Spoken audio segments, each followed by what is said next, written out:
Welcome to The Downside. My name is Gianmarco Soresi. I'm here with a fresh haircut. Russell Daniels. How are you doing? Well, you don't know, but I was really long before. I'm good. This is going to take some comedy points away from your show. Part of your, he's in Titanic off Broadway. Oh, very nice. And part of, I would say maybe the only funny part of your role is when you swing your hair around. Yeah. Do you wear a wig in the show? No. Oh, so you're going to really butch Rose's mom. Yeah. For sure. Well, people before played the part before didn't have that long hair, so I was letting it grow for that. But it was too much. It was in my mouth. It was like. It was just, and it was like hard to get the headpiece on, and you couldn't even see the earrings and stuff because of the hair. So it just didn't. It was time. I felt mentally too. I needed to change something. Yeah. I felt like I was struggling. The last week, I felt a little like Britney Spears. I just was like something. Really? Britney Spears? I need to change something, maybe physically, quickly. Like to shed. How did Britney? Oh, you meant Britney Spears she shaved her head. Yeah. Oh, okay. Yeah. That's how I imagine. That's how I don't know. Were. I just was. It was something. I know it doesn't. That's not going to change it. But I felt like an impulse to like. I have to get rid of this hair. Do you think this now. will get as much press as Britney Spears did in that era of her life? No. I was hoping you meant you were financially controlled by your father. Oh. I was like, no. But so. I'm okay. I'm doing, we talked a little bit about last week. I felt like just been in this weird thing. I'm about to go on vacation, so I'm looking forward to that. I think I've been in the show for 6 months, and comedically, I feel like I'm in my head a little bit. And I felt like maybe in the beginning we were spoiled with audiences and things, and so I feel like a lot of things are happening, but I feel like almost an adversarial relationship with the audience the last 2 weeks, and I don't love that. So I'm trying to I felt like I've been working so hard to manufacture kind of what's happened before and more naturally, and I'm in my head and a bit in a rut about it. So good. I'm glad you're going. But I'm coming out of it, I think. Well, we're here. We're joined today. We're very lucky to have him. Yeah. I'm from the Chris Gethard show. I just said your name already. Please welcome Chris Gethard to the Hi, everybody. It's me from that financial domination joke. It's me, the guy who said that thing. And how are you doing? I'm pretty good. I'm certainly not stressing out over an adversarial relationship with the audience. I'm just thankful they still show up sometimes. Yeah. I'm on that side of it. I've been through it. I remember it. It's new for me. I'm not someone who I usually do sketch comedy. It's once a month, and it's like a big show, and you blah, blah, blah, do that. That Broadway grind's no joke. No. Are you doing 7, 8 shows a week? 8 shows a week. Yeah. And so I think it's been doing 6 months. It's just like a new thing. It's something I'm getting used to. I remember when I was going so hard, doing so many shows a week and having that thing of having to find that motivation through some anger with them at times. And, I regret it. I won't lie. I do regret it. So I hope you get past it. Yeah. Just 8 shows a week. It's tough. I did 8 last night, and it's got to be tough for you, Russell. Yeah. Did you do 8 sets last night? No, I wish. There's comedians who do. Yeah. There's You people do a who lot. do. You do a lot. Oh, well, once I started doing the road, first of all, I don't think that was ever available to me 8 a night. No. I think once maybe twice I've done 8 a night. But once I did the road, I'm at a point now where You need some time off during the week, right? I need some time. I come back Sunday, and if I have 3 shows, sometimes I'm like, I was in Hoover, Alabama on Thursday. Rough show. Hoover, No sales. you're telling me Hoover, Alabama was rough? You're Not a telling lot me of Hoover, people came Alabama was a tough time. Brutal. Really? As we sit here in the Lower East Side of New York City, you're telling me Hoover, Alabama didn't embrace you with a parade and the key to the city? Then I went to St. Louis, and I told them on stage, I said, I feel like I'm in San Francisco. I mean, compared to Hoover, Alabama, St. Louis felt like a liberal haven. Yeah. But you could feel that in the audience, or was things happening around you? I want to be careful the way that I say this. I love where this is going. Just go with your gut. All right. It was, thankfully, in Hoover, Alabama, it was a diverse audience. And diverse in a very specific. There were white people and there were black people.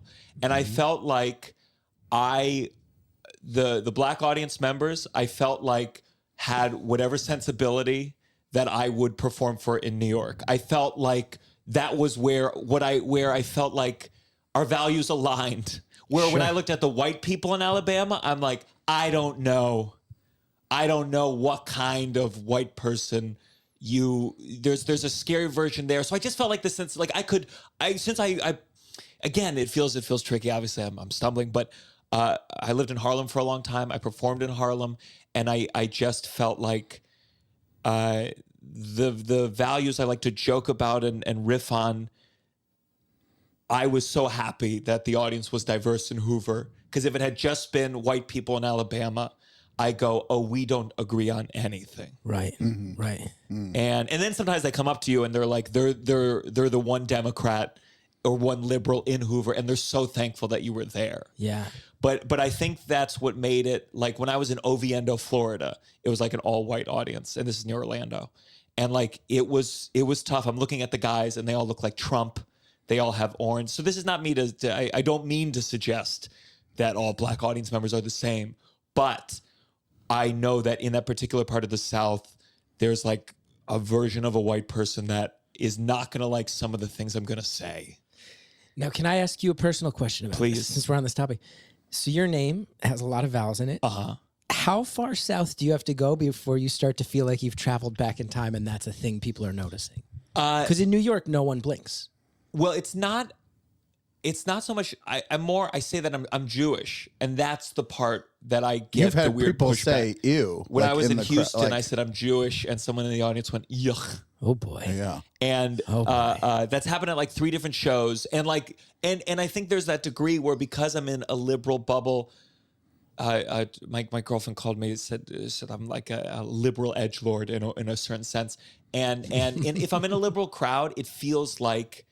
It's the same way that if I'm joking about race in a diverse audience, it feels like we all understand what I'm actually saying or what I'm joking about. But if I don't want to talk about race if the audience is all white, because then it feels like, hey, now that we're alone, guys, let's do some jokes. Yeah.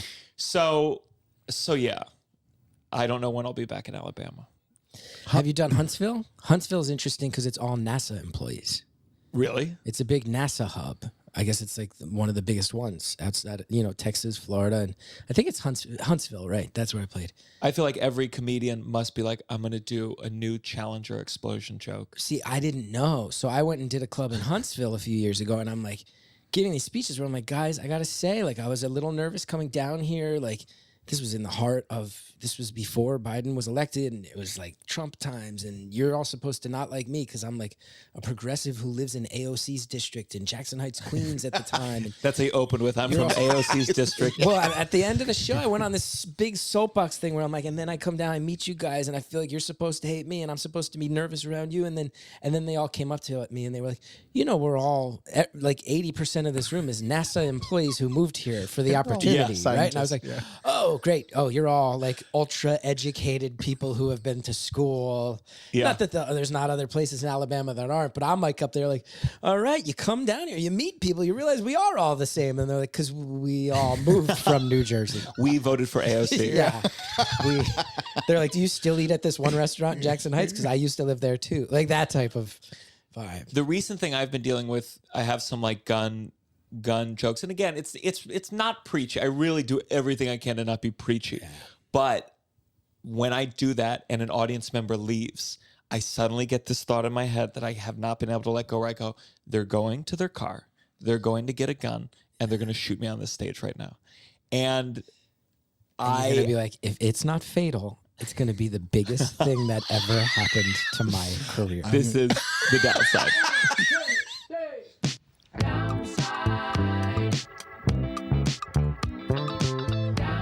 You're listening to The Downside. The Downside. With Gianmarco Soresi.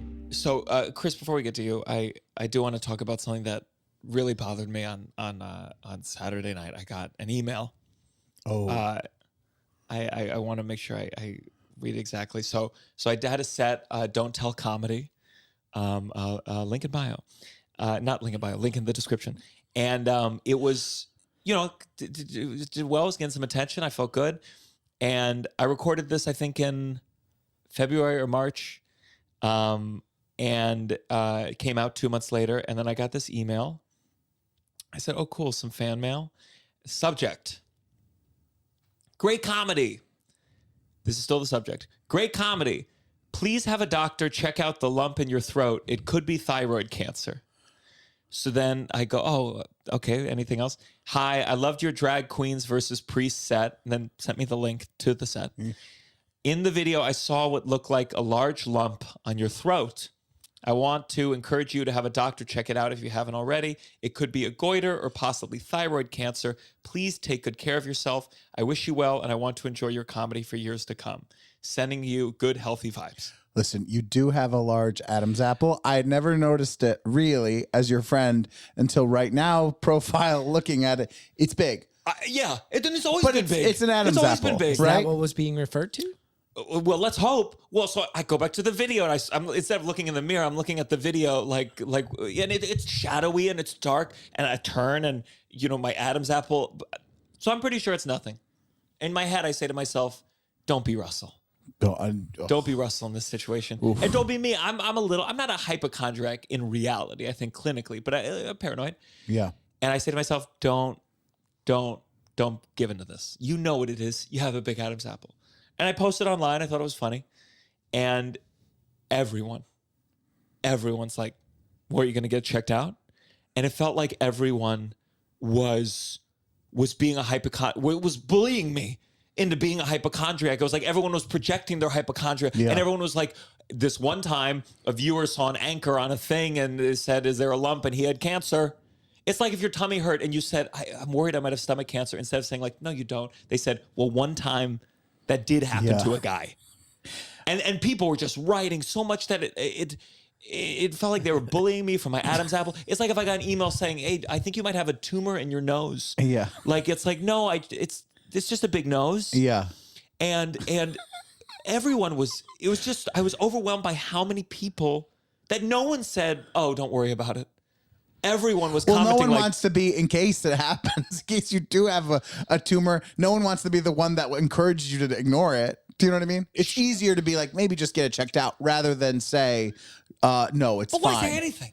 Why say anything? No, I agree. Because this email didn't end with whatever the person's name was, MD, Mount Sinai. Yeah. There's nothing. This is nobody. And so I'm like, well, not nobody. As far as you know. Yeah. Well, I feel like if you're going to give someone a diagnosis, you might as well include your credentials at the bottom. But so I'm trying to ignore it. I was trying to like be at peace, but like I can feel it. I can feel it rising up in me. That feeling of like, what if it is? A real good look at your throat to make sure it's not anything else. And so then like Tova had a friend whose mom was an ENT, and suddenly I'm like talking to them, and people were like, you should just get it checked out just in case. As if I don't live in America. As if I'm gonna, let me go to the ENT on the corner, pop in, say, hey, no appointment. Could you just take a look? Yeah. So I'm writing my doctor, and my, but people were commenting. My aunt was commenting like, I know you're a comedian, but you should take this seriously. And I'm like, who the fuck are you? Who the fuck are you? Well, you shared it.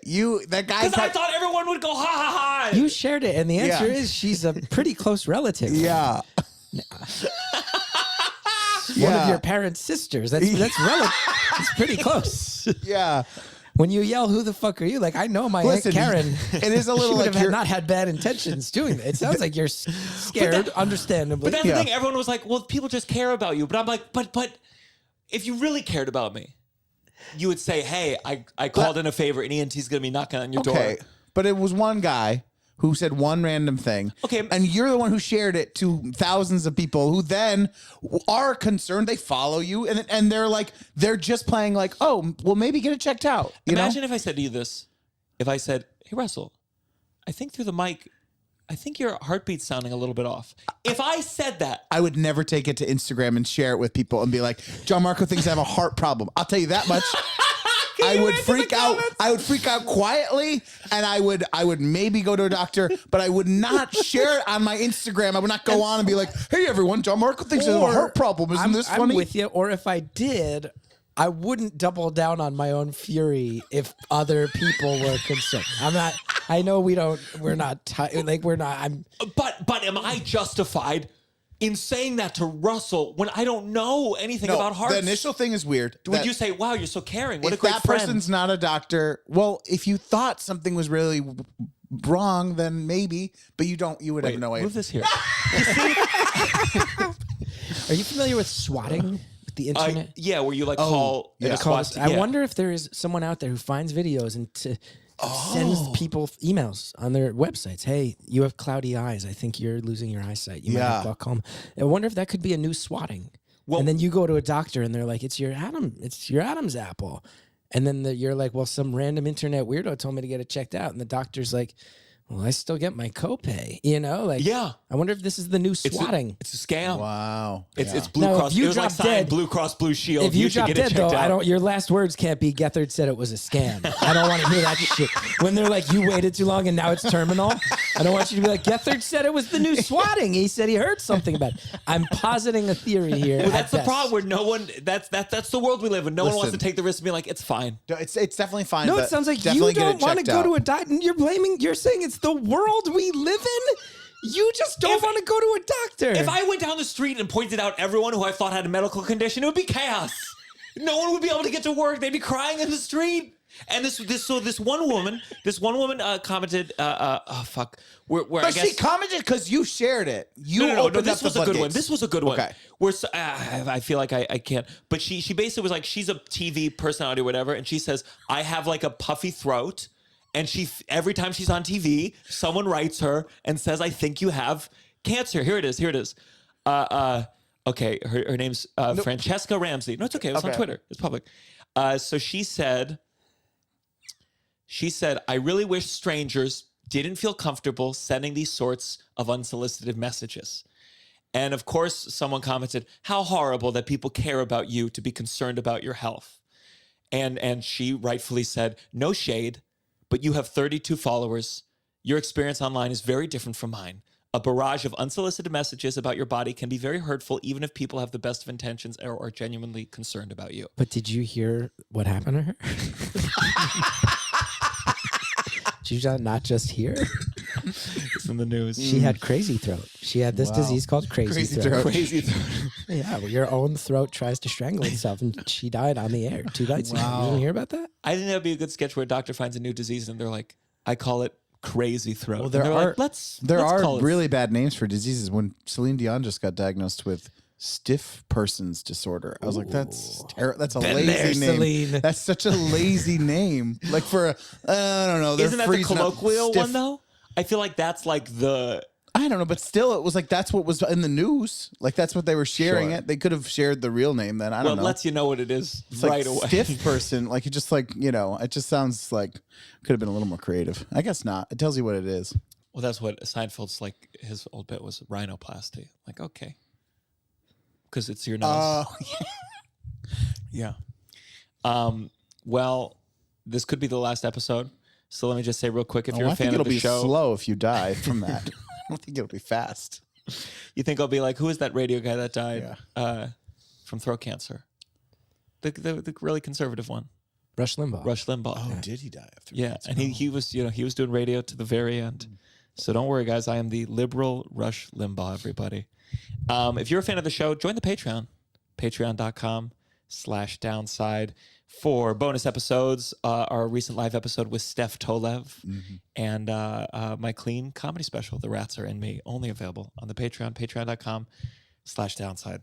Well, Chris, thank you for being here. Oh, joy! I'm having a lot of fun. I'm very familiar with your work. I always remember when I saw Career Suicide, I feel like I expressed to some friends, I was like, it's his therapist's actions are criminal. I was upset. This has been said, yeah. It was one of those things where I felt like it was funny, but I was like, but this is really bad. I have friends who are mental health professionals who reached out to me and said this is actually very concerning. So you're not alone, and those people are professionals, unlike you, who again I will say, you apparently reacted and did the thing. You just condemned someone else for doing to you. Let's point that out. As someone with you expressed concern for me based on something I put out there publicly, medically.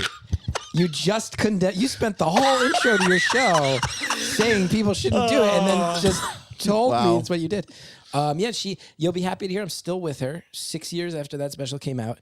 And even earlier today, I was telling her about some career stuff I have going on that's tenuous, and she told me she would really like to read my numerology chart. And I had to tell her again. I mean, I've been with her for 16 years now. And I had to say, it is not my thing. I know you like numerology. Not my thing. And 4 times she pitched me on it. And I just was going, I'm not going to buy, I don't want to spend time doing it because I don't believe it. And she's like, well, it's eerie. It's eerie, the result. I said, it's not my thing. So still happening. Same lady. And in your mind, what is the good? What is the good part? The good part is she's a tough talking broad from Linden, New Jersey. And the first time I ever met with her, she was cursing a bunch. And I immediately was like, she's like a Jewish lady from Linden. I grew up in West Orange. And I immediately felt like, I was in a crisis point. Nobody goes in, now people do actually. Back when I was in my 20s, things have changed a lot in the past 2 decades. Like, you started seeing a shrink when you hit a crisis point. That was generally when it happened. Yeah. And I immediately had a sense of, I know people like this. I grew up around people like this. And her vibe instantly felt familiar because of that. And that has gone a long way, even though she does oftentimes do things that are ridiculous. And I had some doctors prior to her who really played it by the book. And I felt like that often put me in a place of, where I'm going, I need help right now. And they're going, but there's a lot of hoops and red tape and forms to sign and things to jump through and this and that. And in Career Suicide, I talk about there was one point where I got hired for a job in California for a few months and the doctors wouldn't prescribe. And I was just like, I know that's the rule, but it's unsafe. You have a 23-year-old kid living 3,000 miles away from his support system and you're cutting off his medication.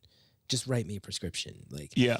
She pays no attention to the rules, and many people are concerned with that. But it turns out for me, it's a much safer feeling. So that's interesting. When you say that she was also from New Jersey, I feel like I've seen online with like a black person feeling like they want a black therapist or similarities, commonalities, and I never thought of it in terms of like, being from New Jersey is a commonality that lets you be open in a way or communicate in a way. Yeah.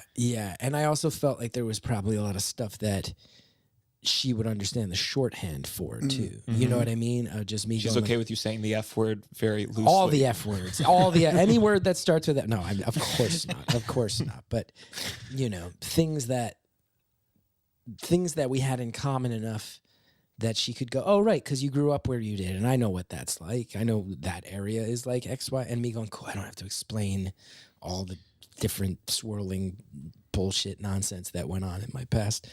So, yeah, it worked out well. But thank you for your concern. I guess my only question is, if you were so concerned, why didn't you reach out or anything like that? You're like, I'll wait till he comes on my podcast. Apparently, all these years later, I'm hearing you were concerned, but not concerned enough to actually intervene and try to do anything, which... I saw a great commercial for therapy. I don't know if it was for BetterHelp, which I have problems with all that online stuff, but the commercial was effective. And it was a guy at the gym and he just had the bench press, but it was like on his chest. Yeah. And someone came over and was like, do you want me to help you? And he was like, no, I got it. I don't want, like, it was just like a metaphor about the way it was like, I mean, maybe it's condescending to men, but they could use it where it was just like, you need help. Yeah. And it was a really nice, effective way to see it. It's this mix where I think everyone should go in therapy, and now I feel like as therapy gets more commodified, it will become worse and exploited, and ultimately a means of making people okay with circumstances that maybe they shouldn't be economically, politically. Right. And also, I think,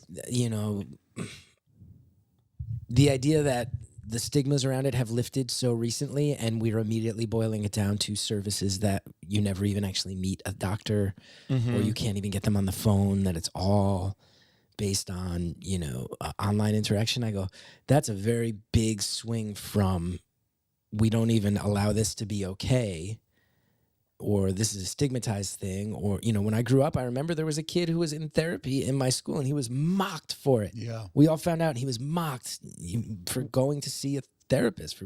We all called him crazy and mocked him.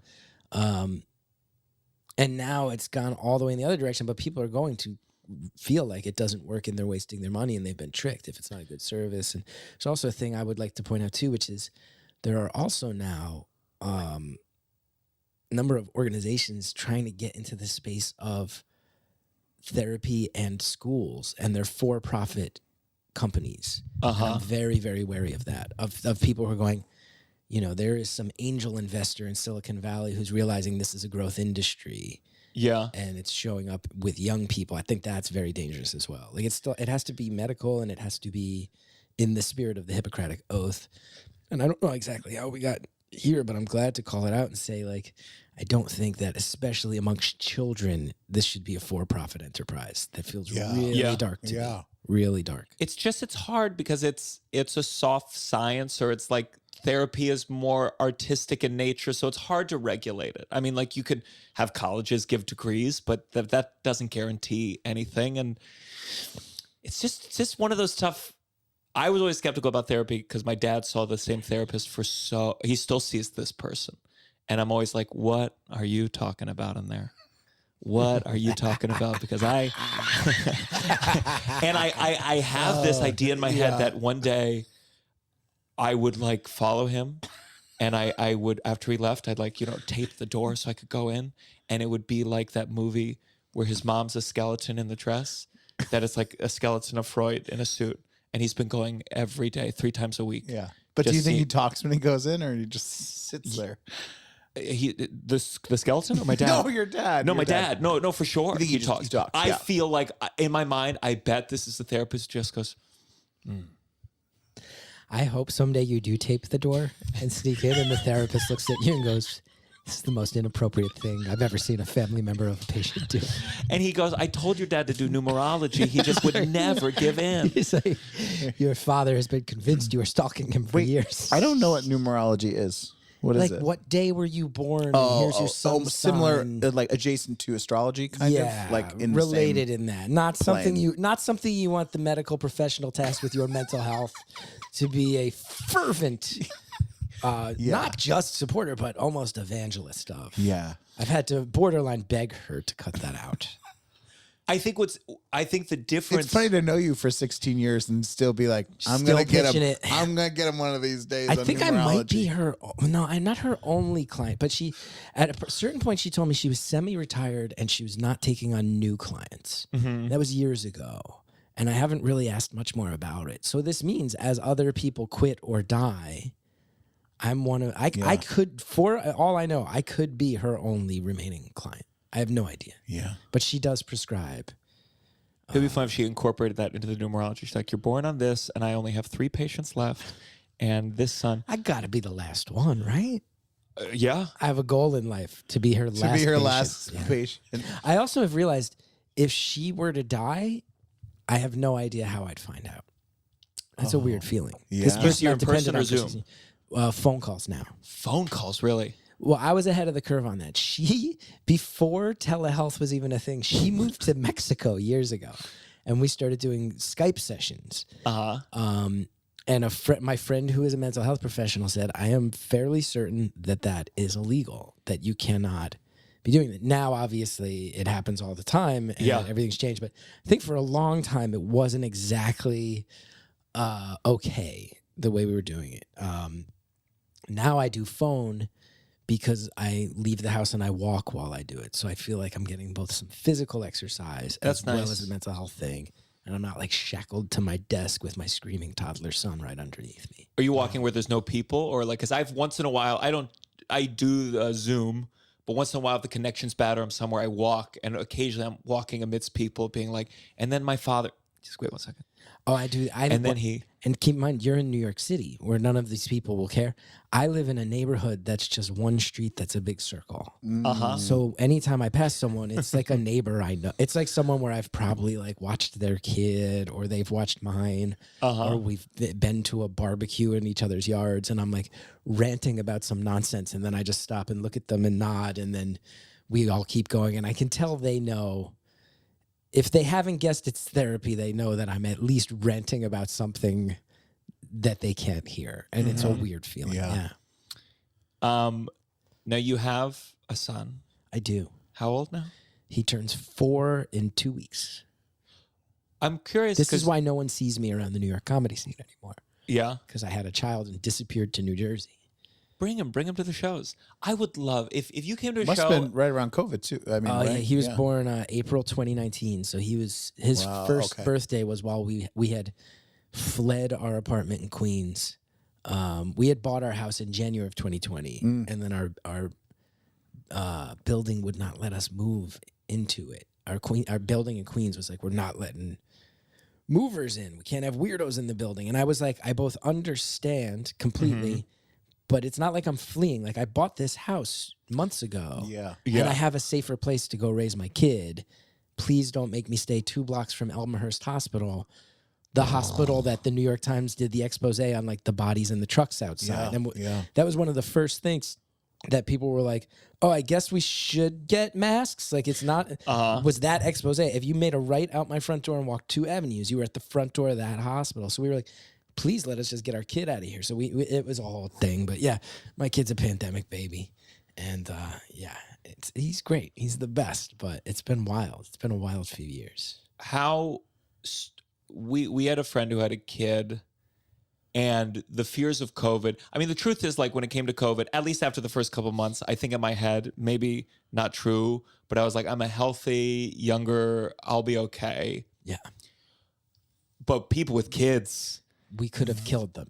And just the paranoia. Just like, I know my body. I've always been healthy-ish, so I have some kind of, inappropriate believing I'm going to be okay. But with a kid, how stressful was that? Awful. Well, it went in both directions. In the one sense, my life sort of didn't start back up at the same rate as all of my peers, because I wasn't going to go do a bunch of shows before my kid could get vaccinated. And the vaccines for kids were many, many, many months after ours.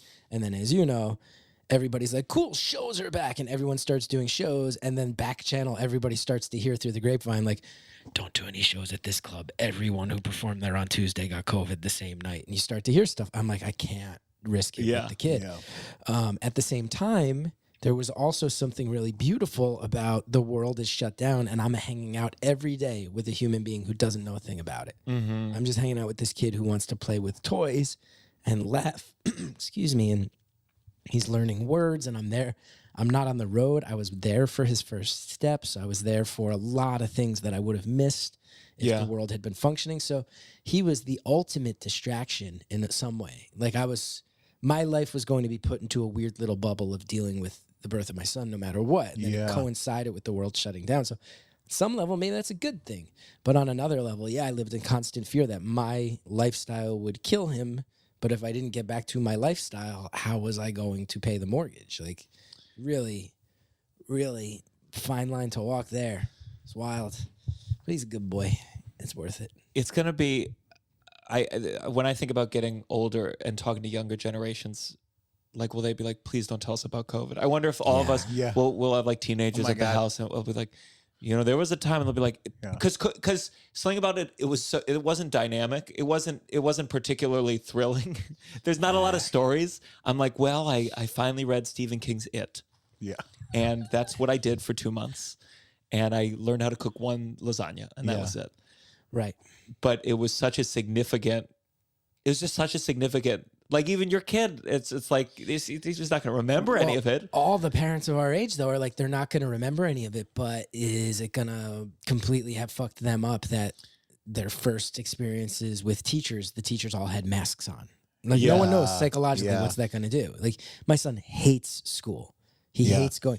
When he gets there, the teachers are like, he's actually a great kid, and he's helpful, and he always wants to engage, and he's great. So he tells you he hates it, but he's having a good time. But I'm like, I wonder if he says he hates it because his first experiences with daycare was people in crazy N95s and plastic sheet masks. Like, if he doesn't just have some lingering subconscious memory that his teachers are fucking Darth Vader. You know what I mean? Yeah. Is that going to mess him up? How many more years is that going to mess him up? Who knows? Yeah, my nephew's 5 and similar. That sort of like feeling of like does really well, knows things, but like does not want to go to school. And you were wondering like, and also hasn't had a lot of the same experiences in seeing kids, because there was that 2-year period where it wasn't really around anyone else. You know, you're just kind of with your family, adults. So I think still it's better younger. I had 2 siblings in college for COVID, and I feel really bad for them. I feel like they missed everything. I mean, I think they think paid about money to those fucking places for nothing. You know, they got no discounts, barely any discounts of anything. Sucks. Oh, And then, dude, you miss the parties, you miss the everything. hookups, you miss all the. You only get college. Like I look back at college and I'm like, man, I was really stressed out and depressed during college, and man, do I regret it, because there was no responsibilities. Mm-hmm. Yeah, There were slight responsibilities by some standards, and I thought there were so many. But man, if I could go back. I have that fantasy too, but then I'm like, no, but this is who I was, just not the party guy. I always think Me neither. I like pot, and I realized I like pot, but I wasn't really doing pot in college. I was smoking pot, and I always think about a college life that I could have had. And I'm like, no, but I think you're lying to yourself. Oh, I hated it the whole time I was there. And my golden age of my life was my 30s by far. Thank God. My 30s ruled so hard. The most fun stretch of my life, hands down, by far, no question, my 30s. Significantly better than my 20s. yeah. But if I look too, back at my college years, I'm like, oh, I sat there and I stressed. But imagine just having 2 or 3 of those years taken away. Yeah. You got to go live back at home again and do all your classes on Zoom. Well, especially it's just that's the runway. And I have plenty of problems with the whole college system, but that is your runway of like figuring out, okay, now I'm going to go on my own. Getting to test out being who you are without parents around and without that sort of like figuring out like, okay, I'm detached from this thing. What can I, And I would have just bummed around. I can't blame. I would just have watched The Office and like diddled my thumbs and jerked off and watched TV shows. Like I didn't have the ambition to be like, oh, well, let's write a book. Diddle my thuns? Diddle my thuns. That's what I call masturbating. Diddle's I thought you meant masturbating, but then you said masturbating. Masturbating. You said diddle my thuns. I was like, that must be It's a slang for different technique jerking off. I've been working on. But Just then my you thumbs. said masturbating. I last a lot longer if it's just the thumbs. I can really make Diddle a my day out of thumbs. it. Diddle my thuns. I was like, oh, I haven't how he heard that one. But masturbates. then you followed up with masturbation post that. I said, wait, but then what was the first one? How have you? Did you read a lot of books? I'm always curious. Did you read any books on parenting? Did you look at any philosophy of parenting? What was your preparation? I did not read so many books. There were a few that my wife read and highly encouraged me to read. In very cliche fashion, I was reading less books, which is a major plot point in Knocked Up, and I fell into it. Like Seth Rogen, Katherine Heigl, Knocked Up. I will say we took a many-week-long birthing class. That was insane. And we took a 1-day birthing crash course at the hospital where my son was born, and that was even more insane. What was insane? At the hospital, are you watching people? No. The hospital. It's hands-on at that point? The hospital is just you sit in a room with a few other nervous couples. Okay. And then this nurse threw open the door and was like, no, hi, how are you, everybody? No, is everybody ready? Like, throws open the door and walks in. This was out in hospital on the border of Queens and Long Island. And she just walks in and she goes, okay, there's a lot of things that are going to happen in that room. They're going to make you want to freak out. Here's everything you need to know so you don't freak out. And then she just talked for an hour. No stopping for questions, no clarification, just like, this will happen, this will happen. Your baby might be born covered in wax. Your baby might be born blue. Don't freak out, this and that, don't freak out.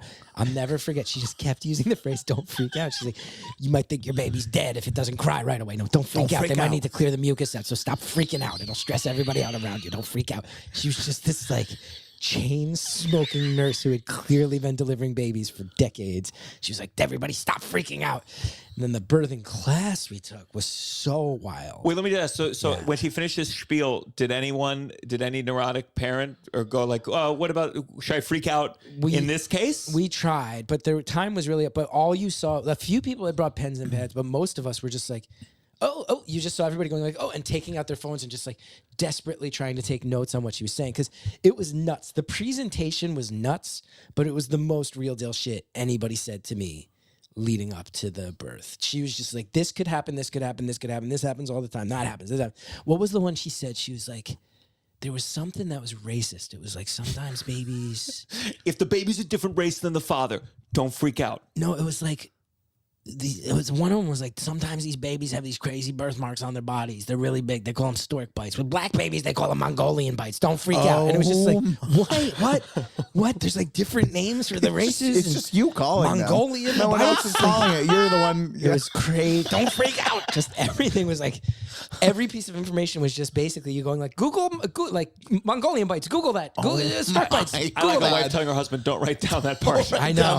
Yeah. If there's a screen grab, I get canceled. And then our class, I think, was 9 weeks. And I look back, and it was so funny because it was this very hippy-dippy experience. It was almost the opposite. And a lot of that we were doing, like, walking meditation. And they were like, okay, you're going to bring a yoga ball to the birthing room. And as you're having your contractions, you're going to sit in these different positions on the yoga ball. We got to that hospital. We didn't even inflate the yoga ball. It stayed in the box. My wife's attached to all these wires. They're monitoring all this. You're holding a box. She's like, well, we took a class that said I should be on my side or inflate the yoga ball. They're like, no, you might. There's a complication. You will not. You will have these monitors taped to you, and you will stay still. And it was wild. I mean, there was a guy who came to that birthing class every week for 9 weeks, and I never learned his name. Him and his wife. And he wore a vest every week. He wore a puffy vest, and he was Swiss. And towards the end of the class, like week 8 or 9, we had a snack time. We were adults, and they had a snack time as part of this class every week. What were the snacks? Each week, a different couple had to bring the snacks. Oh, that's nice. And I went up to him finally, and I never learned his name, but I was like, hey, like, we're shooting it's like classic guys thing, like barely connecting. The wives are all having these like mystical conversations about birth and how they're like growing life inside them. I'm like, so what do you do? And he's like, I work in chocolate. And I was like, I can't with you. You've been wearing a vest every week. You have a thick Swiss accent. Like, the only thing that could have been more Swiss is if you were like a clockmaker, you know? Yeah. Just you work in chocolate. And I never learned that man's name. I used to call him Swiss Vest Man, and my wife would be like, stop. And then, was he there with his partner? With his partner. Oh, he was there. Okay. That was the thing. I like him being there just alone. Just like, I'm just curious. It was this wild thing where I was making fun of all the partners because I thought all these guys were acting so fucking weird. And my wife was like, you're saying weird shit too, and I'm sure they're making fun of you, so can it, asshole. But I'll never forget too, there was this one guy, they had us go around and introduce ourselves, right? Week 1. Everybody's like, oh yeah, so we're blah, blah, blah, blah, blah, blah. We live in Fort Greene, and we're due this day, and I do this, blah, blah, blah. It's, a lot of Brooklyn. I'm a yoga instructor, this and that. And they get to this one couple, and the woman says, oh, I'm blah, blah, blah. Here's what I do for work, icebreaker. And he inexplicably stands up out of his chair. No one else has. He stands up and he goes, hi, everybody. My name's Rob, and I guess you could say I'm something of an iconoclast. And his wife, who is like so little, and when you're around like a very small framed woman who's pregnant, they like look like a beach ball. Yeah.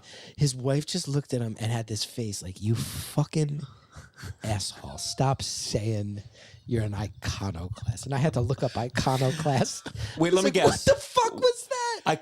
I think someone of significance. He's an icon. He's a man of import. No, even better. Okay. Someone who questions authority. Oh. Someone who questions the rules and authority. Was he doing it with a wink or no? He was really like everyone was fucking freaking. It was all these guys who were like, our lives are about to change. We're all in over our heads. Yeah. I'm sure I said stuff that I meant as a joke where my wife was like, he's a comedian. Everybody, like, he's a comedian. Like, she must have been quietly assuring people like he's not a fucking serial killer saying this shit.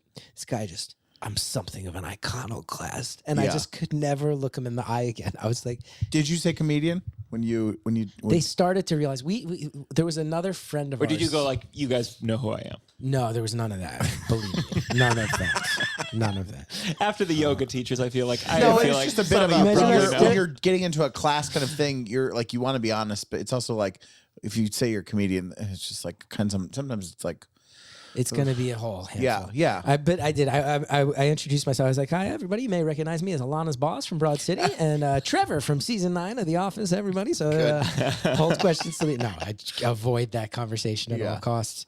But yeah, it was... I remember one time too, the darkest it got from me in that class was the teacher's going... She was this really nice woman named Christy. Once we sliced through the hippy dippy stuff, there was stuff to get at. I've never been that guy, you know. I grew up in North Jersey listening to punk rock. Like, you're never gonna convince me that walking meditation is my thing. Like, no way. Excuse me, but at one point she goes, "So here's what happens the first 6 months." She's like, "The baby sleeps for about an hour and a half, wakes up, needs to be fed. It'll scream and cry. You'll feed it. It'll need to be changed."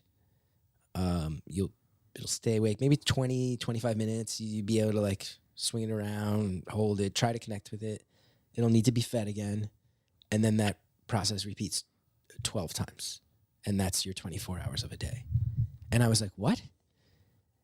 All the guys, all the women were like, yeah, we are aware of that. All the guys were like, your day is just a 12-hour, it's just 12 sets of 2 hours of screaming and changing and feeding. Like, and I raised my hand. I was like, I am not trying to be funny. I'm not trying to be disrespectful. I was like, what are you talking about?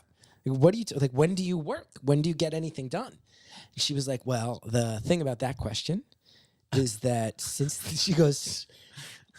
the Industrial Revolution, and immediately I was like, oh no. What the fuck? She's like, so the Industrial Revolution changed humankind and made us all think that we're supposed to be couples living in isolation from other couples, and we do this ourselves, and that's a fallacy. Like, what evolution should have is we should be a band of 50 to 70 hunter-gatherers, and there will be some people keeping a fire going, and other people catching fish, and other people foraging in the forest, my God, yeah. and other people patching up the houses. And the iconoclast is like, I'm not that revolutionary. Yeah, he's like, I question all of these tropes. But she's like, and then there should be all the babies from this band, and there will be a group of people that raise all the babies, and then everyone's... Help me. That's what humankind is supposed to be. 100%. Yeah. 100%. And she was like, but as soon as the answer is, well, since the Industrial Revolution, I was like, God, I'm fucked. I am fucked. That's how, wow. That's what I've always thought, though, especially, you know, my family, I'm close with some people, but we're separated. And I'm like, me having a kid is very different from people who live near their parents. I mean, how do you fucking function without that kind of community? Oh, yeah. Welcome to my goddamn life. Believe you me, if I had a kid, Russell, you're coming over. You're keeping the fire going. This looks like news. You made a face like news to me. Well, news to me. You get me once a week for this fucking podcast. You think I'm coming to the Lower East Side multiple days outside of this podcast? No. Like, today's but guest you're right. is my baby. I'll see you later. That is the yeah. I'm going to Alabama You for just one more enter gig. this room and there's a baby on this just couch and sitting no there. one here. No guests this week. We've had stranger guests. It'll be an hour and 15 minutes and then I'm done. My brother, 5 days a week. My parents have his kids, and it's like they live upstate. You know, I would never be able to do that. I mean, that's beautiful. But that's another consequence of like the divorce world where I come from, where it's just like there is no 2-parent unit. My mom's going to bring over whatever 90-year-old she's dating at the time to take care of. She's going to change both their diapers. It's not going to work out. Yeah. Wow. That is... Now, when you decided to have a kid... Yeah. Because you're an ambitious person. I was, yeah. And you really feel that past tense? I've been thinking lately... Well, I have in my joke notebook... This I could show you. It's a note on my phone. Just in quotes, the phrase, I'm post-ambitioned.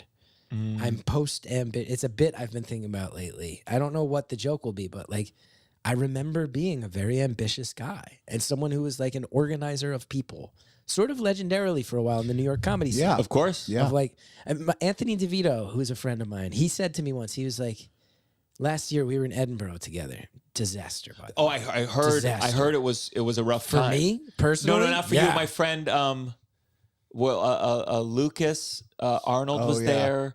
Was Sam Morrison there? I think Sam Morrison was there. Sam did good though. Sam did pretty good. But Sam I just heard. I heard Sam Titus Morrison, went back home. Sam's room. Oh, Titus went home. That's true. Sam's room adjoined mine, and we were up at the same time. So every night I'd be performing for literally the smallest crowds I've performed for in a 23-year career while hearing the joyous, raucous cheers of Sam Morrison's Sugar Baby right next door, Sugar Daddy.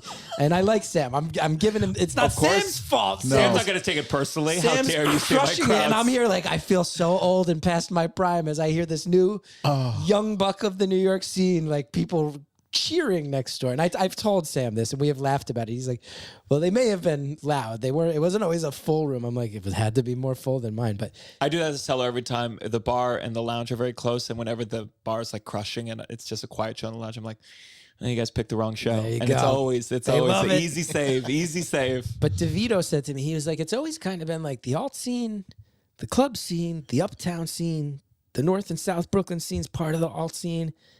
And then whatever the fuck Gethard was up to was always a piece of the New York comedy scene. I feel like that's done. I feel like that was true for years.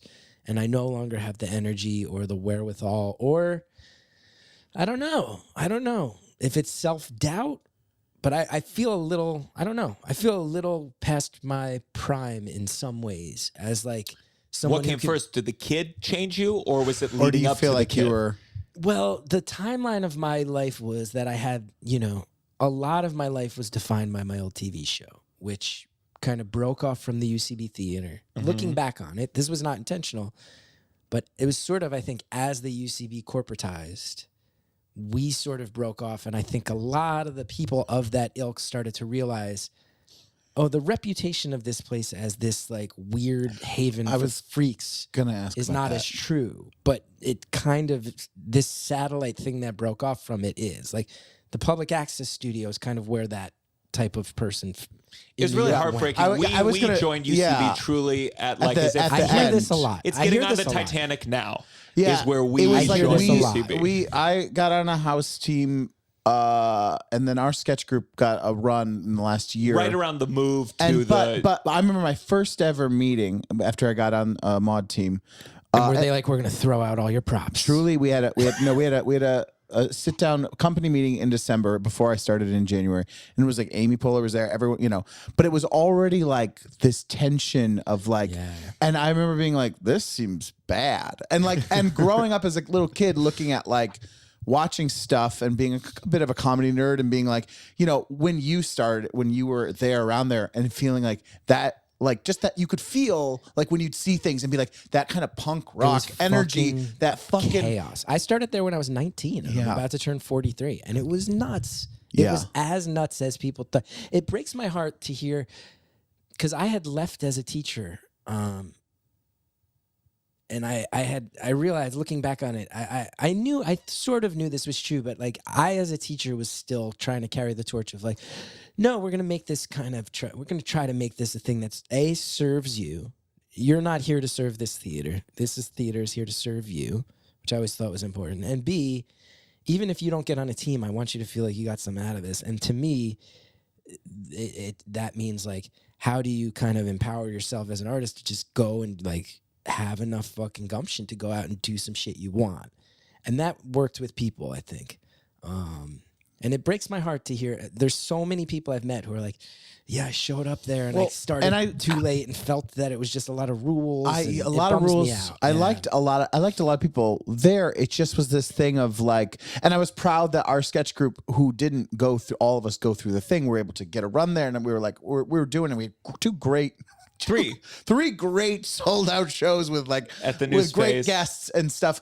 And then it, COVID and whatnot. But I think it was more that like I was surprised about like the rules of everything and being like, and not that rules are always bad. It just was this thing where it felt corporate. It felt me and my gang were like, let's go to the public access studio and have even less rules than we came up with. And I think that was a very fun thing for me. But then as far as me being like not feeling as ambitious or as relevant, TV show was canceled 2018. My wife immediately got pregnant. Yeah. We had the kid April 2019. Tried to launch a couple things and realized like, oh, the audience from the old public access show, they're not coming with me. Okay. That was very sobering. Very sobering. What do you think it was? Like, I think for a bunch of people who followed that show, it was like something they were really devoted to, and the audience always, everybody always laughed of like, oh, it's like a cult. But I felt a lot of responsibility with that. I felt this thing of like, there is like a cult. Like, I don't want to be a cult leader. I want to be a comedian. I want to be a weirdo comedian. I want to experiment. I want to kind of fuck with the parameters of television. And we got to cable and got to do that a little bit. We had to fight to do it. But it's funny. My wife said to me, I started to realize like some of the people who had been like so devoted to it, when it got canceled, they were like happy and joking about it. And it killed me. Because I was like, oh, these were some of the people I always had in my mind as the people I was making the show for. Yeah. And my wife summed it up. She was like, who was your... Because you got to realize, like, I've met people who are working comedians now on a high level who come up to me and they're like, I used to watch your public access show when I was in high school or middle school. Because it was in 2011. That's 12 years ago at this point. Yeah. Like, I'm not trying to name drop. I don't know her so well, but it was very sweet. The first time I met Sarah Squirm, she was like, I applied to intern for you guys. She's like, I used to email you and say when I was home from college in the summers, can I come work on the show? I went and found the emails. I was like, how fucking cool is that? She's a college kid trying, and like, it makes me feel good. When I met Meg Stalter, she was like, yeah, me and my friends used to talk about your show. And like, some of these people were in middle school. And my wife goes, who was your favorite band when you were in high school? I was like, well, my early years of high school, I was really into Less Than Jake, who was a 90s ska punk band. I was, born in 1980, graduated high school in 98. And she's like, and what were you saying about Less Than Jake when you were in college and after college? I was like, probably making fun of them, saying ska was really cheesy. She's like, how do you feel about Less Than Jake now? I was like, I don't really throw their albums on, but if it comes on shuffle, I get pretty happy. I'll sing along. I still know the words. And she's like, a lot of the kids who grew up with you are in the middle phase right now, where like, because also it was a call-in show. And also we would invite fans of the show to come hang out in the studio and they'd come and be on camera. Yeah. My wife was like, when you were 15, would you want like some video or audio of you being an idiot recorded for posterity on YouTube? I'm like, yeah, I'd probably have to put some distance at some point. So either way, I don't know. Plus, I don't know. I'm also just getting older, and But that because when I was getting ready for this, I went back. I listened to you on You Made It Weird, and it was like you were talking to Pete about. It was that moment where he got his TBS show, and you had some Conan hopes that Conan was gonna. They had a few back show. channel conversations with me about like keep it going and maybe we can talk. And then Pete's a friend of mine.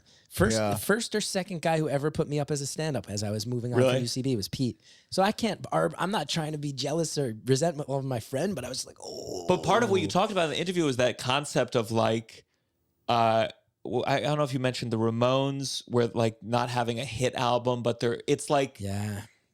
I think it's in the world we live in, maybe just America. It's just like the idea of success is, a nationally syndicated show or for forever, or who something. Wants that? And that's why UCB was special because it could at least create this middle. I think about improv a lot because I've seen enough good improv shows in my life that I'm like, something about it's really magical. When it's good, it's great. Yeah. When it's bad, it's terrible. And I think about my current life as a stand-up where I can financially sustain myself going to Alabama. An improv team could never survive off what I make, even on a good weekend these days. And it's like, so what do you do with an art or with a show that maybe should only exist on a certain plane? Well, you need a society that values that and maybe funds it, even if it's not fully profitable. And when you live in a post-capitalist society, you're going to lose all of that art. And of course, UCB's dead here. You know what else is dead? Mom and pop shops. It's all Bank of America and Chase Banks. So how could a UCB function here? Yeah, and it's true. Yeah, it's. I think too a lot too of like I'm like. There was a time where I think I felt pretty progressive as far as like being a troublemaker in comedy. And I think like career suicide, which we talked about, it felt pretty shocking to people when it came out 6-7 years ago.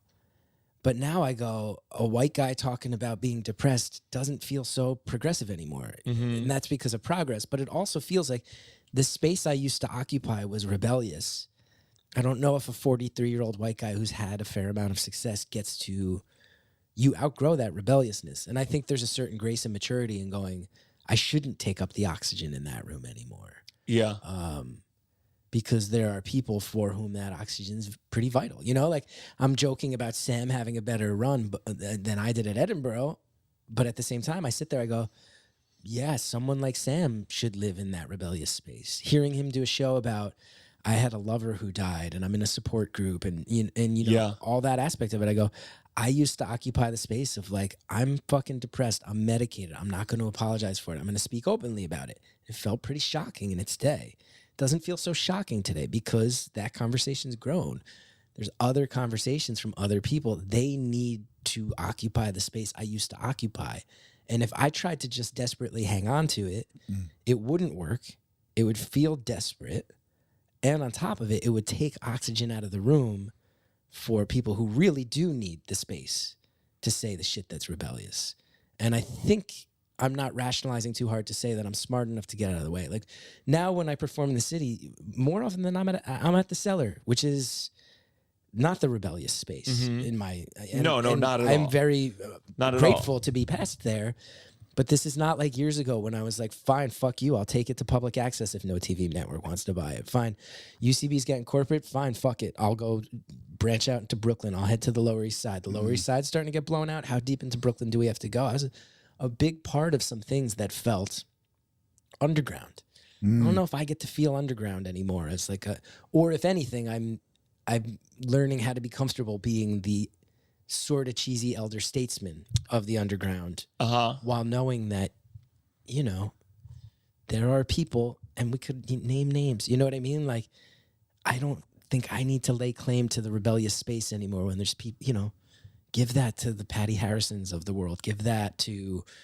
Well, that's why Jackie Novak in recent years. You know what I mean? Sure. Like these people who are taking up that action, where I go, it doesn't need me anymore. Or you see, like, I think older, especially white guys' version of rebellion can transform into something very dark, very dark, and very sad. But I think, like, certainly part of that is, you know, when I think of like Chappelle and his like focus on this about like talking about trans people so much. I mean, there's a degree where like amidst all these conversations, sometimes you're like, but you understand it's so much. It's so occupies much so much of your, and it's just like, I think for him that must feel what's rebellious. And I always get frustrated, especially because like when rich people go like, oh, this is what the rebellion is, this is the fight that needs to be fought. I'm like, no, the fight that needs to be fought is the money. It's the money. It's all the money you fuckers have. That's the real rebellion.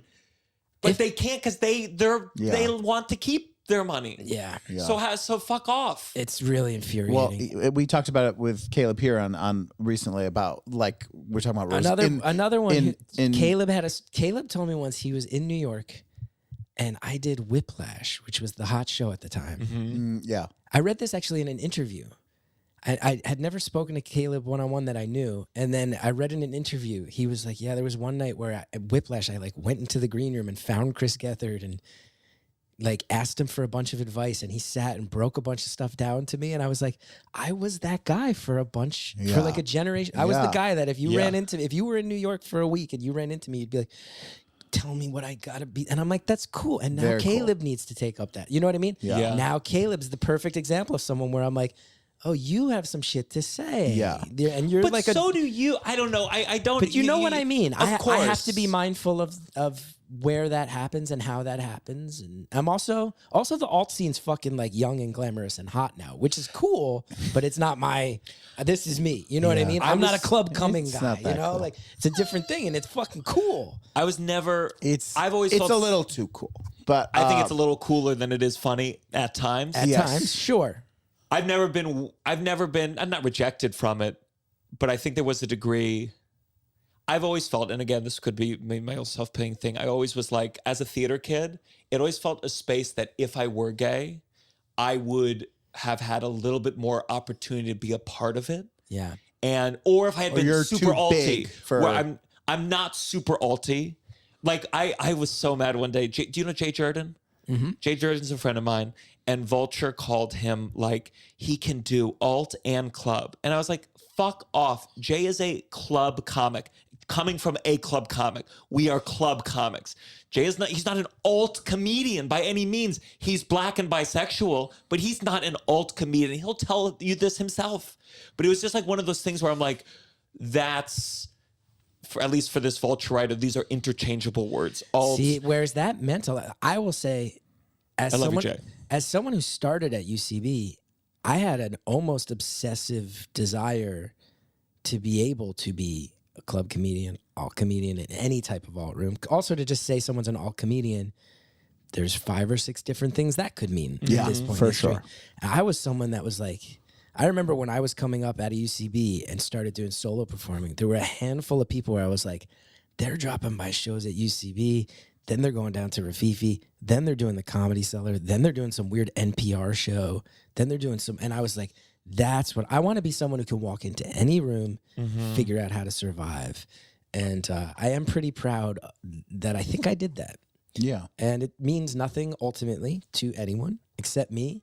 But as an artist, the artist side of me is like, good. I never got too comfortable in one place to the point where I couldn't survive in other places.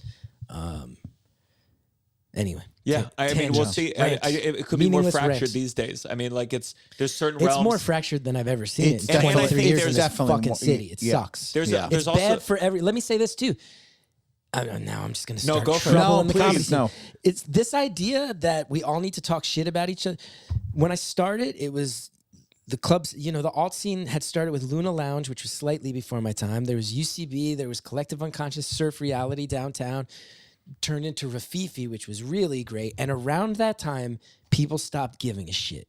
And you would see that the best alt people started bleeding into the clubs, and that a lot of the club people who wanted a little more room to breathe or maybe tell longer stories or try stuff that was more socially, how's it going to go? They'd show up at the alt shows to workshop stuff. And there was this age where everybody had more stage time because of it, networked more because of it. And if we're just going to be cutthroat, ultimately there was more opportunity to make money for all of us because of it. And I'll call this shit out. A couple years ago, I think it was Vulture, and they've been good to me over the years. Last few years, they've stopped covering me because I got mad at them because they booked me on their show at Union Hall, and then the same week gave a terrible review to my special and Rory Scovel's special. Anyway, I don't even know if that's true. I put out one that was like following me in 9 different cities. I remember. And they were like, this whole thing with like half documentary, half specials needs to stop. They're not funny. And it's like, and it was like me, Rory had just done one, a few other people. It's like, we're all bored during the pandemic and trying to be artists. We're all trying to find cool ways to present stuff during the pandemic. Anyway, blah, blah, blah. Vulture put out this article that was like, there's this dividing line. You're a club comic or an alt comic. My opinion is that was not true, but that article marked a point where everybody then started picking sides, and it became true. And you know as well as I do, there are certain clubs that really get off on shitting on the alt rooms. Yeah. There are certain alt rooms where the people go so alt that they get off on shitting on the clubs. I think probably, you know, it's a matter of personal taste of who you agree with more. But the sad thing to me is that there's like short-term explosions of opportunity because of it or audience building because of it. But long-term, it sucks for all of us. And we're all going to make more money or less money because we're making comedy fucking insular and more annoying to ticket buyers. Yeah. Ticket buyers are going to get so fucking tired of hearing us all bitch about the other side of a fight they don't give a shit about. Yeah. They don't care. It's annoying, whiny behavior for all of us outside of the bubble. This idea that it's just going to be a fight between alt and club comics, it's like, who gives a shit about that fight? We're all going to cost each other money in the long run. Yeah. Let's all get out of the way. You build your act, I'll build mine. If there's a way for us to help each other, we do it. If not, we can just coexist and go in different directions. Yeah. But this idea that it's like you can get this almost like sugar rush of empty calories by shitting on another corner of the comedy scene. Yeah. It's empty calories that burn out quick and leave a lot of fucking damage. And everybody's been doing it the past few years. And the way I see it is I just go, less opportunity for everyone. It also leads to almost like a partisanization of like if your club or your alt, you're like you're trying to be that thing, so you don't want to. There's less diversity in terms of like the content because you're like, I'm going further and further alt or further and further club to make sure I'm in my box of thing. Where you're watching lineups and you're like, there's no sort of. Sometimes if those worlds did when they did come together, you would watch a lineup that would be wildly different. Like, oh, that's more of a club person, but it doesn't feel like you're feeling very hard worlds in both of those camps. And then you're trying to fit the images of those camps instead of actually being creative. Yeah. And it's like, how do I become accepted amongst the coolest clique in any given corner of the scene? Where I go, to me, it should just be, where are the ticket buying public? What are they looking for? And how do you assemble a group of people to go perform for them? How do we provide the most opportunity for all of us as artists? Not how do we become insular, shit on each other, fragment so we all have less collective power, less collective bargaining, less ability to, come together as necessary as artists to change things or whatever, blah, blah, blah. The whole thing is like, it's a snake eating its own tail. And to me, if you have a date night and you're like, I could either go see a movie or a comedian, it will hit a point where it's like, comedians are fucking annoying. Yeah. It's annoying shit talk on TikTok and Instagram. Who the fuck wants to spend my one night off? I'm going to get a babysitter so I can go see these people who fucking cause endless crybaby drama. In the short term, you can gather a big crowd. In the long term, it sucks for all of us. And I've been put in people's crosshairs too. I've been, and I'm not trying to get into that, but I just sit here and I go, the thing that's most annoying to me about it is just like, I've spent 20 years building a little audience so I can go on the road, sell tickets, meet the people who support me. All I've ever done is tried to build my own thing, keep it going, work with people I like along the way. I get opportunities. I try to help the people who I think are good, who fit the mold of whatever I'm working on. That should, to me, I go, that if we all start fucking shitting on each other for living in a different corner of the scene, you're going to cost me money. You're going to cost you money. You're going to make this whole thing feel top heavy. We're going to burst the bubble. Less people are going to make a living from it. It needs to stop. It's annoying. It's my opinion. Well, before we go into our last that was little real segments. Soapbox nonsense. No, it's good. Real it's soapbox nonsense right there. No, it's like, I feel like I've been doing stand-up maybe 8 or 9 years now. And it's amazing going like, wow, over 8 years, I do see patterns, or I do see, I certainly think I'm seeing the rise of like the social media star. And I know at some point I'll be like, here's how the people fell. And here's how the people figured out how to still ride it when people finally said no more crowd work clips, when that day comes. And it will come, but like everything came. And just ride it out. Just ride it out. Keep riding. And there's people who are so mad at the social media stars, and it's of course, anything that helps you skip the line and the gatekeepers is good. And guess what? Comics of any experience can watch the social media stars and go, this one's actually good. Totally. This one's doing tricks. I can see the tricks. Yeah. I see the magic trick. That's not real. Unfortunately, the term funny is funny has been cares? so misused to like justify just making racist jokes. But there is a degree of like, well, funny is if people enjoy something, they will come back to that thing. Well, here's the thing too. It's like, if you get mad at a social media, like there are people who you watch on social media where you go, oh, this has tens of thousands of likes, but people who aren't comedians don't realize they get to decide when the clip starts. And we all know when you're watching it. There's some people you watch where you go, oh, they're doing the crowd work thing and they're masterful at it. There's other people where you go, I have a feeling they spent 30 minutes of their set trying to get a fight to happen and they're clicking play for the fight part. Yeah. And I can tell that that's that type of. Guess what?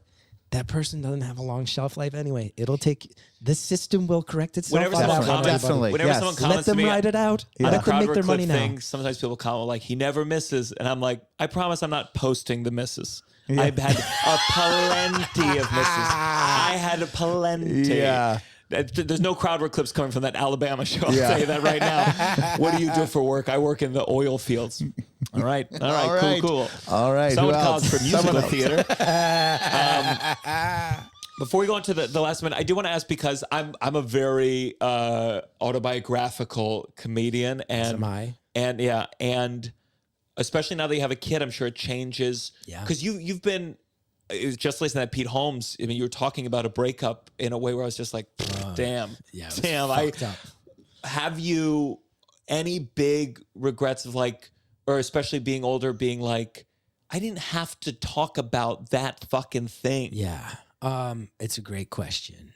I had an older comedian tell me once, and we were very different comedians, but I joke a lot about my girlfriend, and he was just like, I don't recommend it. And it sounded like he had a marriage that ended because of his jokes.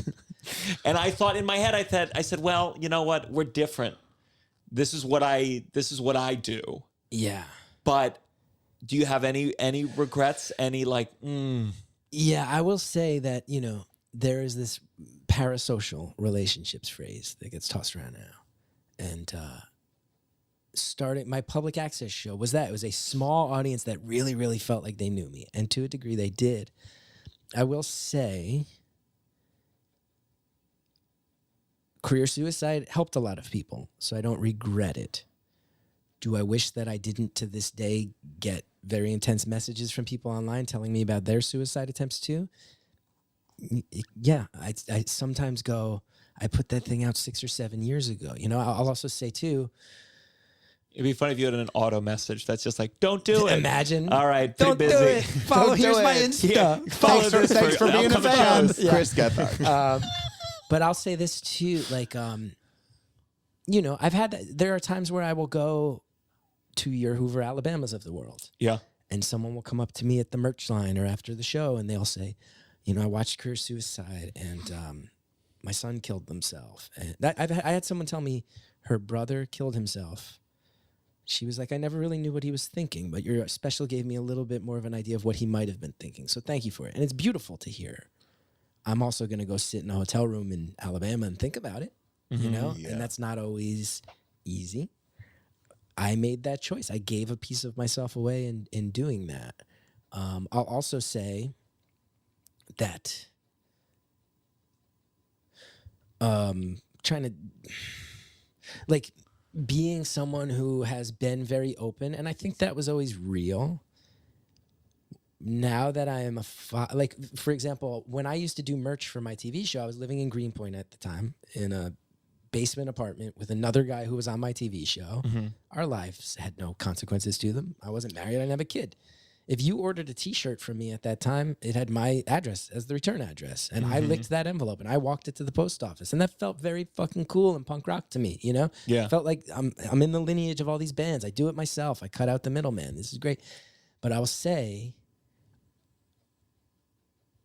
having made a lot of my work about mental illness, there are some mentally ill people who follow me. Mm-hmm. And now I have a kid. And there have been some situations that I will speak to delicately and just say, there are times where I have revealed so much about myself and I've seen it go wrong with other people who are struggling. And God bless those people. I am not judging them. But I will say that my career has become harder because I was someone who was known for being an open book. But I have been in enough situations that scared me where I go, they scared me and it was my choice. Mm-hmm. My son is not making that choice. And my 4-year-old cannot get scared because someone feels like they know me. And I do regret that in that sense. If you know what I mean. Of course. Yeah. I think it's also hard as a fan. This is not to dehumanize it, but there was a show, Gimlet Media, the podcast company, they had a show called Startup, and it was about him starting his company. Mm-hmm. And there was a significant change when it became a real business, and every episode was like, well, we can't go into that conversation anymore. Right. And as like a listener, it was like, well, what the fuck? I was in it to like know about the blood and the guts and the truth. And for me, that show stopped being a great show because he went, well, now there's contracts and lawyers, and in a similar sense, there's a child and there's people who I'm responsible for. Yeah. And but as like a fan, it was just like, well, you took something magic away. Yeah. I can, like, when we were doing the public, here's a really good example. When we were doing the old public access show, the audience was never huge, but it was intense. And that's how we survived. And it was beautiful. I look back, I'm like, that was the most fun stretch of my life. But I'll also tell you, my friend JD Amato, who ran the show, he was the guy behind the scenes running everything. He used to keep a list of names of people who were very intense about the show, where if anything ever happened to me, he would go to the police with those names. And this was half joking, half not. Yeah. Like, he told me that, and we were like, ah. And then he was like, and let's go over the list of names to make sure you feel like all the names are on there and that none of these people are being misconstrued. Like, it was real. But you know what I mean? I was also 31 years old. I was chronically depressed my whole life. Didn't really have any consequences. I was single. I didn't care. Yeah. Somebody wants to come and be a fucking weirdo to me? Yeah, let's do it. I'll probably put it on public access TV if I can. Yeah. You know what I mean? At a certain point, especially when I had a kid, I gave a lot of myself away. And this idea of, I have fans who might kill me, and my friend keeps a list of names to go to the cops if anybody ever stabs me to death, is no longer funny. Yeah. Because I had a Yeah. situation. Yeah. I did have a specific situation where I realized, like, okay, like, Yeah. if I ever look out the window and see somebody getting out of an Uber in front of my house, I might need to fucking kill this person before they get to my son. Like, I have thoughts like that now, you know? And this is not, I want to say too, now I'm in trouble because there might be people out there going, he's talking about me. I'm this theoretically. If someone thinks they're talking, You know if what you're I at mean? home listening and you're like, I'm here, oh my like, God, is he he might be talking talking about about me? Right. Like, this is a theoretical thought that I've had. Sure. Of like, if I let people in too far, Yeah. there are times where it's gotten scary, and now there's a little kid involved. And when Yeah. a little kid is involved, I don't know how to explain it as a dad, except to say, like, I'll fucking kill somebody if my son feels threatened. And that's not me trying to sound tough. I'm not tough. Yeah. It's like a human instinct of like, oh, like if my kid's in danger, I'd rather I die or you die than my kid die. And that's how I think now. And I realize sometimes that I opened some doors that you can't totally close. Sure. Yeah. Sure. And I just imagine as your kid gets older, there's just that degree of, I mean, I think about this show and I talk pretty openly about a lot of things. And that's like, I could see an age where you'd be like, well, I don't know if I should share this story about my kid. You know, I think parents are, we've talked about it before on social media. I think it looks goofy to me when parents post a picture of their kid with a big raccoon emoji over their face. But like, I'm sure it's a struggle to figure out what to do with this. I also think too about like, is this kid someday going to go, is my son someday going to be on the playground and somebody's going to have found career suicide, where I talk about how I once took a medication that made me cum water. And is somebody going to turn around and go like, your dad's crazy and wants to kill himself and he comes water. And it's going to be used as a way to mock my son. Like, I think about that, you know? Sure. Somebody going to find the old, I think all the time about, should I just pull all the episodes of the public access show down? Because I love them. I met my wife as part of the show. Yeah. It's part of our family story. And people still tweet at me, and especially during the pandemic. There were people who are like, I just found it and watched it all during the pandemic. I go, okay, I guess I'll leave it up. At the same time, I'm like, someday is my kid's friend going to Google my name and find the episode where I had a dominatrix dripping wax on me on public access TV, or someone eating a belly burrito off as I wore a loincloth on public access TV. Like, it's embarrassing for a kid. Even if my dad had a show, though, I'd probably watch like half an episode and be like, okay. It's not even, I assume he will do that, but it's more It's somebody more about turning other around and people going, using it against him. hey, everybody, look at this clip of his dad. Look at this clip of his dad being a fucking idiot. They get a water gun, like, that's your dad's cum. Yeah, for real. I think about it all the time. Yeah. I think about it all the time. There's a part of me that's like, maybe I should just pull it all down and just go fucking find a job, you know? I think about it all the See, time. my impulse, I'm like, no, don't. But I don't have a kid. You don't have a kid. Let's go into our next segment. This has got to stop. This has got to stop. Do you have a this has got to stop to share for us other than... I thought of one, yeah, tell us. How are you guys feeling about true crime? How do you feel about I feel true like crime? we've How are you hit a feeling? point Have of we talked about this on the show yet? No. no, but we have hit I love that you both had a big reactions. saturation where it's so like there was a time where it felt like, oh, this is interesting. Serial, making a Oh, murderer. Oh, Yeah. And now now they will make anything, and the stories aren't even done yet. It's like this thing happened, this horrible, horrible thing. They're like, learn about this horrible, horrible thing, and you watch 6 episodes on it, and then they're like, we don't have the answer about it. And you're like, then why did you start telling And me? he's still out there. There's also podcasts that are just straight up, we're going to go find a Wikipedia entry. Yes. And we're just going to read it. And that's the extent of our contribution. No research, no crafting. Of course. It's just, hey, you want to hear about the worst thing that ever happened to a woman? We're just going to read it to you from Wikipedia, and that's our episode. And it's just... I'll go even further. I hate like, I totally agree with, and again, I don't like this media, so I'm biased, but like the American true crime American thing that did, they just renewed the Jeffrey Dahmer show for seasons 2 and season 3.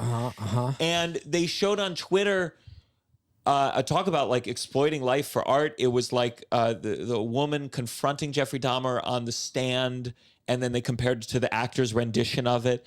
And I'm like, that's crazy. Yeah. That's disgusting. And people are disgusted about it on Twitter. Like Twitter is constantly like bearing witness to how shaming doesn't change anything. Like, yeah, everyone was like, fuck Ryan Murphy. And then it gets renewed for 2 more seasons. So you go, there's no consequence. Yeah. And I think it's horrifying. I feel like there's a perspective with true crime. Like I've heard Jenna Friedman talk about it. I've heard some women talk about true crime in a way where they deal with fucking crazy people in the world and fear of being murdered. And so in a way, there's a different relationship. To me, I go, this is horrifying. I don't need to know about this. And invasion of privacy and exploitation. And I like true crime. My favorite podcast to this day is Criminal. I've listened to every episode of Criminal. Phoebe Judge puts it out. But here's the thing about it. It's well-researched. It's thoughtfully prepared. It is packaged in a way that's respectful to victims who went through things. But now there's just a lot of it that's like, hey, did you hear about this one where a woman got a fucking hockey stick stuck inside her and then they found her in the fucking ditch? Anyway, now you have heard about it. Yeah. Buy a mattress, buy some socks. And it's like, what the fuck is this? Like, there's no level of thought put into any of it except like, let's just take a bunch of vomit that's been vomited up by the worst of society and fling the vomit across the room into your eyes. And now an ad. It's the ads, too much. The juxtaposition of the ads. It's very dark. I think very there's a dark degree of overexposure, so then it stops meaning anything. I think, but this is all of the internet. I think I had a friend send me, some meme, edgelordy-ish with the Twin Towers. The Twin Towers are used a lot. Or there's that picture of that guy whispering to George Bush about 9/11 or whatever. And it's like funny. It as a dark comedian, it like tickles whatever thing inside of me. But I'm like, at a certain point, I'm now seeing buildings on fire where people were actively dying. And I've seen it so much that it's just like a picture to me. And it's the same with true crime. Like if you hear about a woman who got a hockey puck and died in the woods, you should feel like bothered and upset. And it's hard. I just feel like we're all becoming numb to real life things. Yeah. It's the same thing with mass shootings, where there was a day where a mass shooting would be, that's all you talk about. And now it's like, it trends on Twitter. And then truly the next day. You want to hear this? I had this happen to me last week. This is not a joke. Last week, I was taping my special. So I came into the city on New Jersey Transit 5 days in a row. And one of the days I got to my station and there were all these buses. I heard this. And they said, the trains aren't running. And I went up to the woman at the booth and said, trains aren't running. And she goes, yeah, there's an active shooter at the next station. So you got to get on the buses and they'll take you 2 stations down so you can get past that. Skip the active shooter. We'll just go skip around. And then I get on the bus and I was like, I want to make sure this is the bus heading towards whatever station. And they go, yeah. And then this guy on the bus goes, yeah, they're going to drive us the same route anyway. The driver will just tell us when to duck. And everybody started laughing. And I was like, there's an active shooter. We're already getting on a bus to just go around an active shooter. And we're making jokes about it. It's happening right now. There's not even time to remove it. Now. Be like, You'll know when it's bad when they get the MTA voiceover guy in the booth to be like, there's an active shooting at the next station. Please respect the conductor. I came so close to that last week.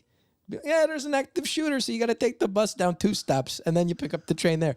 I'm like, you won't even send the bus all the way to the city? Like, We're just going one extra away, stop. We're you just know? skip that stop because there's an active shooter, and we'll tell you when to duck, everybody. I'm like, there's people fleeing in terror right now. Yeah. Right now we're joking about it as it's happening. None of us even know the facts yet, and we're making jokes about it. It's so dark. Well, let's go into our final segment. You better count your blessings. A very appropriately dark episode. Let's say something. Were you thankful for? Something nice. We had two former podcast guests come to Titanic this week, which was so nice of them. This isn't to make pressure on you, but he's got a kid. You have the perfect excuse to never see a show. I have not seen a friend do a thing in years. Oh my God. Yeah, no. Joelle came literally the day after we talked to her. I came out and I was like, she really, you know what? Sometimes someone's like, I'm going to come to your show tomorrow. And you're like, yeah. She said, I'm going to come. She was in the front row. That night. She was in the front row. She's I was like, also the coolest. Yeah. So that was so nice. And then Dr. Shaps, the dentist, brought his whole family. Part of his whole family Last night, yeah. So, so which was sweet. so sweet. It was very, very sweet and very nice to shout out to them. That was. You got to go get your teeth fixed. Well, I don't. Yeah. Yeah, that was so funny. We had the orthodontist, and we talked about the tefillin. Yeah. With the Jews, and then there's a Jewish guy who wants to do it to everybody, and went to his office and did it. Yeah. He keeps asking me to do it, and I don't. I don't want to. I feel bad. He asks me every day. Dr. Shaps. No, not him. Oh. It's just a group of Jews, and there's nothing that makes them happier that if they've got someone to do the tefillin for a day, it's like that's an accomplishment. And I don't want them to get a picture of me with it, and then they catch the one moment I'm about to sneeze, and I look like this, like I really care. Yeah, that's not my brand. Speaking of Jewish, I had this is coming out on May 2nd, but had a great Passover meal with my uncle. My mom was not very Jewish, but my uncle is very Jewish, and I got to go there. I got to see my mom's original nose 20 times around the table. And it was like I brought Tova, and Tova is in any Jewish part. She grew up Chabad, so she's doing the Hebrew and doing it well. So they're all struggling, and then they go to her, and she fucking nails it. Yeah. And so it felt cool. It felt nice. It was a family thing. Did not find the afikomen. Did not. It was $100. If I had known it was 100 instead of 20, I would have really looked. I would have been pushing people. Yeah. But I had a great time. So that's always nice. Do you have a blessing? I do. I'll tell you, if you haven't been by lately, I've mentioned that I'm a New Jersey Transit rider now. Mm-hmm. And I'll tell you, this one New Yorkers will get, other people need some explanation. Penn Station is half fixed now. It really is. It's half fixed. It really is. And it's beautiful that it's half fixed. Because we all know, as New Yorkers, Grand Central, beautiful. Penn Station, could eat a meal off the floor. Penn Station, den of fucking horror. Den of horror. Port Authority, even worse. Oh, yeah, Let's not even start.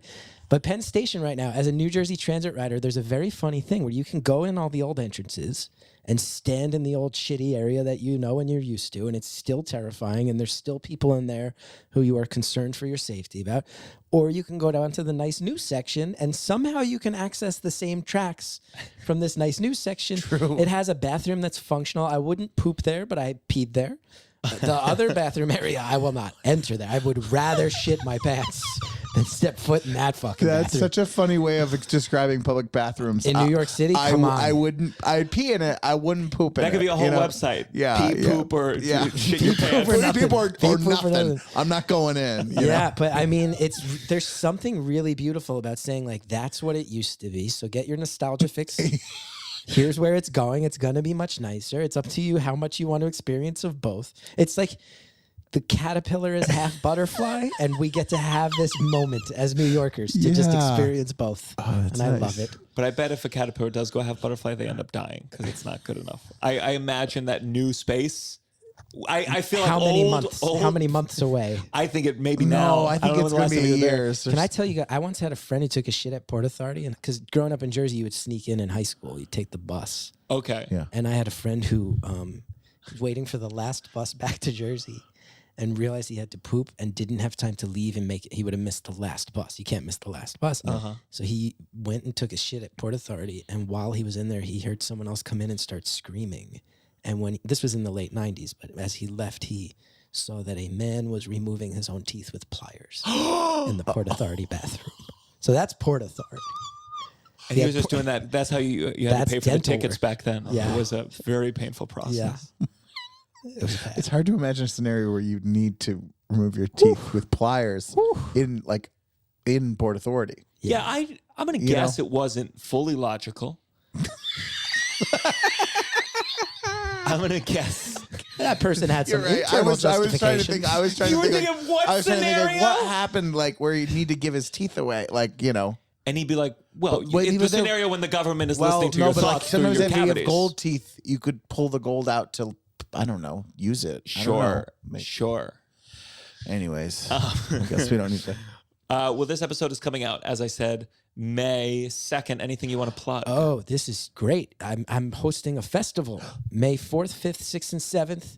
The first night's a screening at Nighthawk Cinema, and then I'm having a whole podcast. My podcast, Beautiful Anonymous. We're having a big fan convention. We're going to have live tapings. We're going to have live music.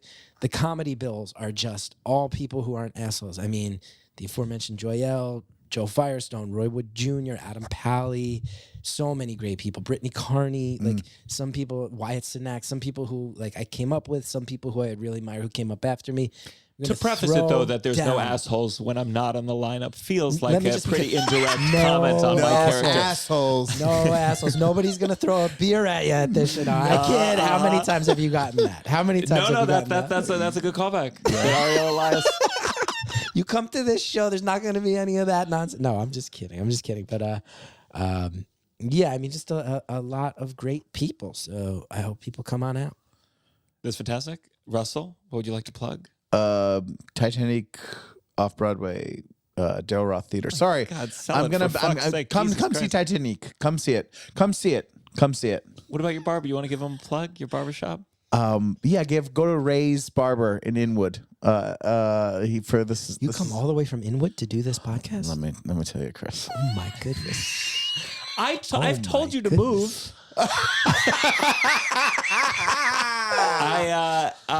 For me, this Sunday, May 7th, I will be at Laugh Boston. Going to be a really good one. And I want to give a shout out. What a boring name that club, Laugh Boston. I think this club name. It's hard. I mean, no, I know it's hard, but just like laugh, like. Oh, you know what I got today that I have to point out? So we're going to have a taxidermist on the show. And I'm going to take a class where we're going to make taxidermy mice. Well, I'm going to get it. Okay. And so I got a little microphone. I'm going to make a taxidermy stand-up comedy club with the dead mouse. And I need to come up with a name for the comedy club that plays off cheese or something. So if Laugh Boston is too hacky for you, let's see what Russell comes up with. And another big one I want to shout out, it's a ways away, but September 25th, I will be headlining the Big Room at Hollywood Improv. And Steph Tolev, who was just on our Patreon episode, patreon.com/downside, will be opening it. Then Caleb Huron will be in the middle, and I will be closing. And it's one of those. And we have an Uncle Function show that week in LA too. We have an Uncle Function show. I was hoping you'd start plugging that too. So yeah, so be in LA that week. We're gonna have great shows there. Yeah. And frankly, I'm scared. Sometimes when you book. Sometimes you book a lineup where you're like, these are going to be tough you got to Caleb follow. Huron, you got Steph. They'll be great. It'll be great. No, they'll be great. Yeah. Well, you'll be great. I'm just thinking. I think people will come. And again, join the Patreon. Support the show. If you want to listen to extra stuff, watch my clean special. And I noticed there's a mole on your neck. You should get that checked out. It could be skin cancer. This is the downside. Who's that too? Whoever's listening, each individual person. Oh, God. Wait, Russell, put this next to your heart again. Let me hear that real quick. You're listening to The Downside The Downside. with Gianmarco Soresi.